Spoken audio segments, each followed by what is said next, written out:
Hey guys, it's Cruz here again, and this video is about how to build massive trust and influence in your prospect through a certain number of things that I've identified. So we're going to take it away right away, and the key to this is people buy based on them liking you, based on your influence skills, and also trust is a huge thing. So we want to understand how to actually build trust when we're selling and what some of the key things are. So I'm going to go through some of these here, and you can see at the top that the first one is confidence. People trust people who are confident, who walk their talk, who have a little bit of a suave to them, who are smooth, right? Because if you're confident, you're healthy, you look after yourself, people can feel that, and they're like, if this person's confident, he must be somebody, he must work on himself. Why is this person confident? I'm going to trust them because they speak with, and carry themselves at a certain level. So people respect and trust them. Okay. We're going to be working on a lot of confidence building skills and my favorite word, certainty, because this is really key as a salesperson to influence and persuade people is saying things without doubt, releasing all doubt and just flowing and saying things with absolute conviction and certainty. Okay. The second one is congruence.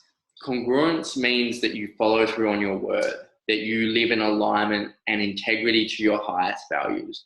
So being congruent means that you're living in alignment to the words that you say, you're living in alignment to your highest self and your highest values. So if you say you're going to do something, you do it. If you value yourself as someone that goes to the gym 4 times a week, and eats and nutritionally correct and looks after their body, you do it. If you're somebody that sees himself as a great entrepreneur, then you do the work, you show up. If you're congruent to the path of being a 6-figure closer, then you're congruent because you're showing up, you're doing the work every week, you're role playing and everything like that.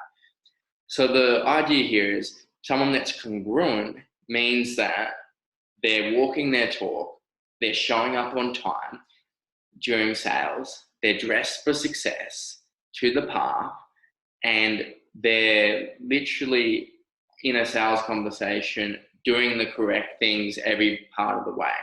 All right, so this is congruent. Then we have a look at professional appearance. So if you look at me, Tommy Hilfiger shirt, I wear like a lot of Ralph Lauren, I wear a lot of like sort of higher status of brands. I get a haircut every few weeks. I'm well groomed. I like to go to the gym 3 to 5 times a week, eat well. I try to eat and train like an athlete, right?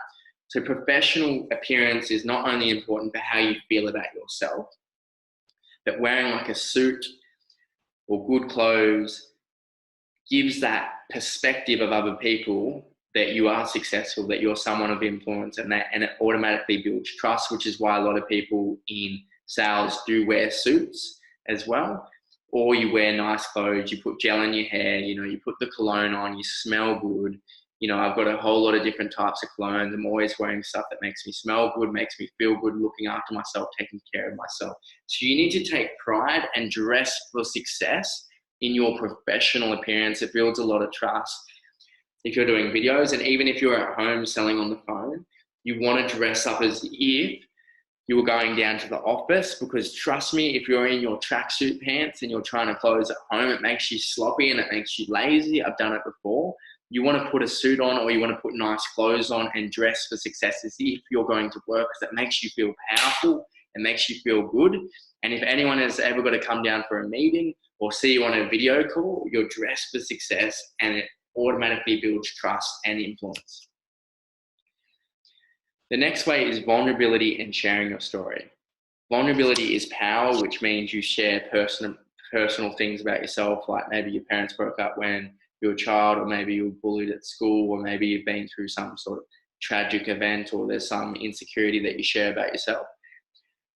And sharing your story. This creates trust and connection when you share your own personal story of maybe how you've gone from nothing to 6 figures, or maybe how you've gone from being overweight to losing weight, or your own personal story of how, you were bullied at school and then now you're an advocate for bullying, right? Or how you went from shy to confident. Just any story about yourself creates trust and influence, and it also gives them permission to be vulnerable as well and share their story and the things that are true about them, which is very powerful.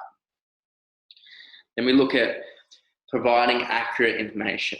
So if all your facts and details are skewed and you say one thing and it doesn't align with the next and the dots don't connect, then it drops trust. So just provide accurate information that's true and that's relevant and that you can go back on. And if they call you out on or they ask you questions and you start tripping over yourself and you forgot what you said, just be real, just be honest, just tell the truth and have the right facts from the get-go around what you're saying, or don't say it at all, because it will catch up to you if you're not being honest and doing things with integrity. So provide accurate information. The next one, show you're listening by feeding back keywords in detail in their own language. So this means that you're taking notes during like a sales conversation, you're understanding how they communicated their vision, their goals, what they want. And during the conversation, when they say something, you summarize the main points and you can feed it back to them and say, so you told me before that your daughter's name was Jess and that you basically want to achieve 6 figures so that you can spend more time with your daughter, and also so that you can also be more present with your partner and you guys can start traveling across Australia. Is that right? So I feedback what they've just said in their own words and in their own language is key. So you want to be backtracking and saying things back to them because it shows that you're listening, and it shows when you do it in their own words that you're in rapport with them, you actually care about what they're saying to you. Is a way of being a master influencer and building massive rapport. So you want to be really present and feeding that back throughout the sales conversation. The next one is building rapport by matching and mirroring energy, words, and tonality. This is how we build instant rapport. People like people who are like them. So you want to be building rapport by being like that person, molding into that person, right? Matching and listening to the words that they're saying. If they're a little bit more rough and they swear, then you can swear too. If they're a little bit more proper and they speak with big words and stuff, then you speak like that too. We want to be like the person we're talking to. If they're high energy and they're a go-getter, we talk like that. If they're a little bit slower and calm, we talk like that. That's the key to building rapport. Share something about yourself. Next one. Huge for influence and building trust. Just share a little bit about yourself. Like, you know, I grew up in a country town when I was growing up. If someone has a country town as well. Oh yeah, you told me that you go for the Brisbane Lions in AFL. I go for Essendon Bombers personally myself, but I don't know about the Brisbane Lions. So you're sharing stuff about yourself. Oh yeah, I've got 2 brothers and a sister. My sister actually lives in LA. You know, my brother lives down in a country town near Wagga. So you're building things about sharing and revealing things about you, which builds commonalities with them, and it builds trust and it builds influence, and it creates connection, which means you've got the power to influence them as well. And the last one is be in integrity, keep promises and show up on time. What this means is you're someone that shows up on time to your sales calls, right? You show up on time with everything that you do, your integrity with your promises. If you tell the prospect you're going to give them like a free guide, or you're going to send them some videos straight away, or the enrollment form, the agreement, you do it straight away. You're someone of integrity. In the sliding door moments, that is when trust is built. People have lost my trust, and even some of my clients, because I have seen in the sliding door moments, it's not the words people say, their actions speak louder than words. I see them not show up in the little tiny incremental moments that matter. And I'm sure you've had people in your life where you wanted to count on them time and time again, they've let you down, and then they say to you, oh, you know, sorry, I do this and that, but their actions are the key. So you watch the trail of the actions, and in the sliding door moments, check yourself in your life, personally yourself or other people. Have they been someone of integrity? Have they shown up and had your back as a friend in the sliding door moments? And this is how you build trust and influence with people. You're somebody that shows up. You're somebody that is a man of their word, woman of their word. You have integrity to your word. You follow through, you show up, you keep your promises, you're on time, you send people resources on time, you show up on time, you get up on time. This is the key, guys, that we want to build for massive trust and influence.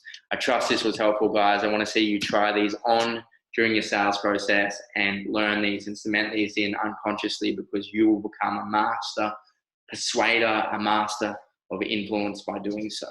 Bye for now.